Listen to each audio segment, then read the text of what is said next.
he was ridiculed by a Wilmington newspaper as a saucy, bitter nigger with the strange name of white, as if a nigger was ever white. That's a quote from the fucking paper. Brother, I don't know what to tell you, but join the UPK very fast, Doc. Very fast, because that's the political game that's going on right now today. That's going on right now today. It really hasn't changed. Democrat or Republican. Go ahead, Bukwa. Do your thing. These white folks crazy.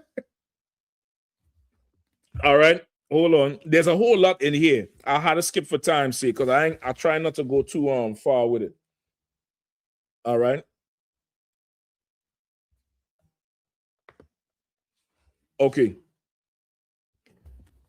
Let me get some more. Right. After meeting with Daniels, hold on. Simmons' reward was a federal patronage position. Now remember, Simmons is one of these white men who is him and the other one that wanted to solve this Negro problem, because at that time in that area, Black people really came together and set up infrastructure and business and banks and shit. They wasn't crazy walking around Maryland. So what is the problem? When we poor and suffer and you hate us, we're rich and well-to-do, you hate us. What you want us to really do? You get the point? Like this oppressor writing about how rich and wealthy they were, or uppity, or how poor and they have a mental problem is really irrelevant, because you're not treating either one different. You really just want us on the plantation. That's really all it is, right? So Simmons' reward was a federal patronage position, collector of internal revenue for the Eastern District of North Carolina. The assignment required him to resign as party chairman, but he remained active in Democratic politics. But without Simmons in charge of the party apparatus, Democrats lost the next two elections, and it became clear to party leaders. Now, of course, the opposition at that time would be the Republicans, and that's who the Black constituents in that part of North Carolina aligned with. The Democrats was the white supremacist party at this time, right?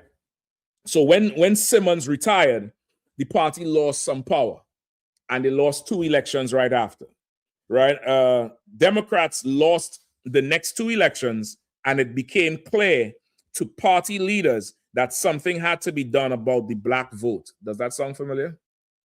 With Trump trying to do the whole thing with the rezoning, you all know about that? We're trying to do the rezoning to keep, a stronghold, right?